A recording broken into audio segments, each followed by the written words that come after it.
Busy news 8ৰ অন্য এটি video' আপোনালোকক স্বাগতম জনাইছোঁ।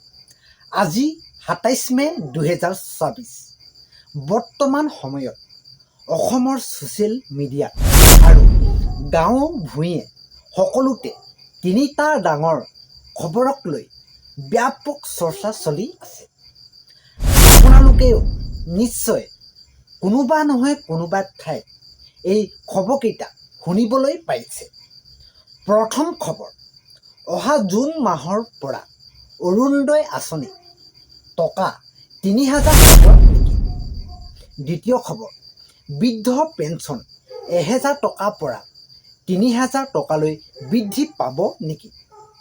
দ্বিতীয় খবৰ, আশা কৰ্মী আৰু অংগনবাদী কৰ্মী সহায়িকাসকলৰ দৰমহাৰ বৃদ্ধিক লৈ চৰকাৰৰ ভিতৰৰ খবৰ বা নতুন ঘোষণা কি? আজি এই ভিডিঅ'টোত আমি এই আটাইকেইটা গুৰুত্বপূৰ্ণ বিষয়ৰ ওপৰত খৰচি মাৰি আপোনালোকৰ লগত আলোচনা কৰিম। চৰকাৰৰ আচল নিয়ম কি? বাজেটত কি কোৱা হৈছিল আৰু জুন মাহত আপোনালোকৰ একাউণ্টলৈ আচলতে কিমান টকাকৈ আহিব? সকলোখিনি তথ্য প্ৰমাণসহকাৰে বুজাই দিম। ভিডিঅ'টো অলপ স্কিপ নকৰি শেষলৈকে চাওক, কাৰণ আধৰুৱা তথ্য সদায় আপোনালোকৰ বাবে বিপদজনক। আপুনি যদি আমাৰ চেনেললৈ নতুনকৈ আহিছে তেন্তে এতিয়াই চেনেলটো ছাবস্ক্ৰাইব কৰি লওক। প্ৰথম গুৰুত্বপূৰ্ণ বিষয়টো হৈছে জুন মাহত অৰুণোদয় ৩,০০০ টকা হ'ব নেকি? বলক প্ৰথমে আলোচনা কৰোঁ অৰুণোদয় আঁচনিক লৈ। বৰ্তমান ছ'চিয়েল মিডিয়াত বহুতৰে এটা প্ৰশ্ন যে জুন মাহৰ পৰা অৰুণোদয়ৰ টকা ৩,০০০ হ'ব নেকি? ইয়াৰ আঁৰৰ আচল সত্যটো কি জানো আহক। পূৰ্বৰ আপডেট আৰু ৯,০০০ টকাৰ ৰহস্য কি?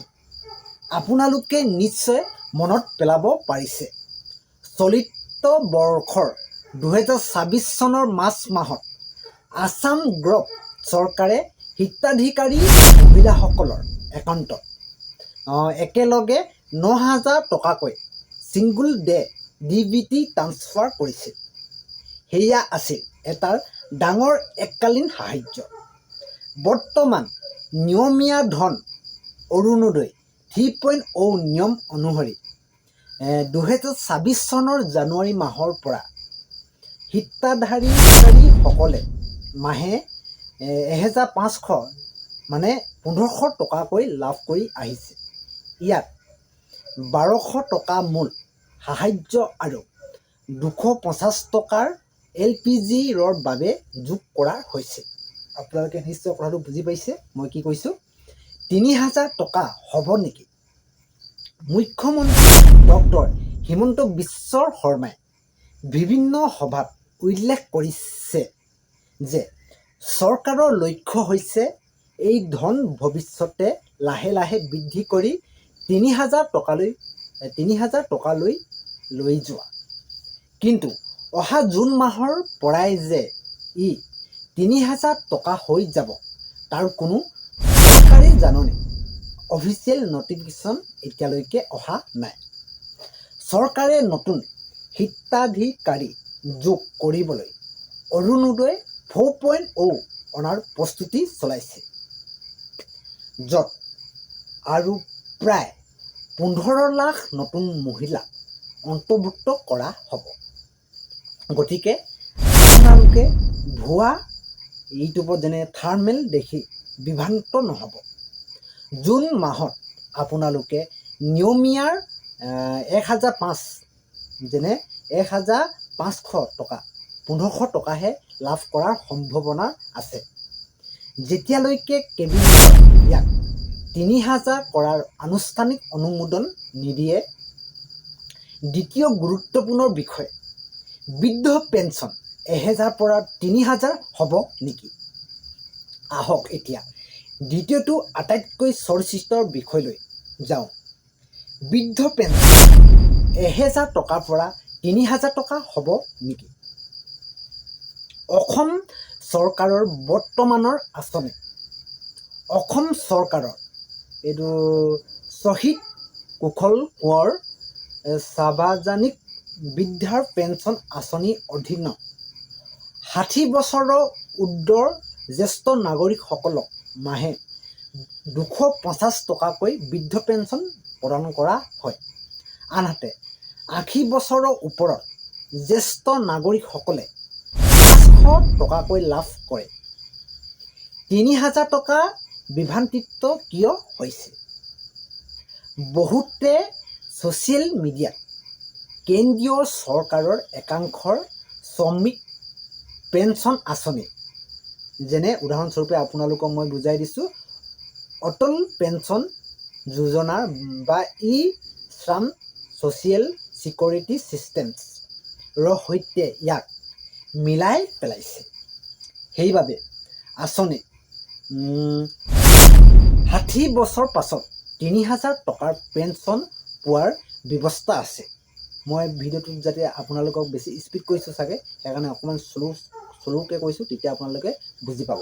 কিন্তু তাৰ বাবে কৰ্মীসকলে চাকৰি জীৱনত নিজে কিছু বৰঙণি জমা কৰিব লগা হয়। ৰাজ্য চৰকাৰৰ পেঞ্চন 3000 হ'ব নেকি? চৰকাৰী কৰ্মচাৰীসকলৰ অৱসৰৰ পাছত আছাম ছাৰ্ভিচ পেঞ্চন ৰুলছ মতে সৰ্বনিম্ন পেঞ্চন 3000 টকা হয়। কিন্তু সাধাৰণ জনতাৰ বাবে টকা সাৰ্বজনীন বৃদ্ধ পেঞ্চন 1000 বা 3000 টকালৈ বৃদ্ধি কৰাৰ কোনো নতুন চৰকাৰী নিৰ্দেশনা অহা নাই। আপোনালোকক মই বাৰে বাৰে কৈ থৈছোঁ এই কথাষাৰ। গতিকে জ্যেষ্ঠ নাগৰিকসকলে বৰ্তমান চৰকাৰী নিয়ম মতে পেঞ্চন লাভ কৰি থাকিব। যদি চৰকাৰে বাজেটত ইয়াক বৃদ্ধি কৰে, আমি আপোনালোকক নিশ্চিতভাৱে জনাম।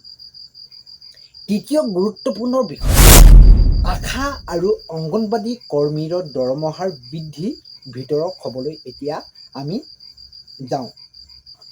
আমাৰ সমাজৰ অতি কষ্ট কৰা দুটা গুৰুত্বপূৰ্ণ শক্তি হৈছে আমাৰ আশা কৰ্মী আৰু অংগনবাড়ী কৰ্মী সহায়িকাসকল।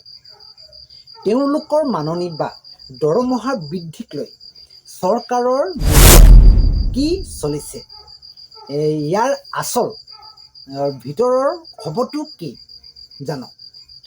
অংগনবাড়ী কৰ্মী আৰু সহায়িকা।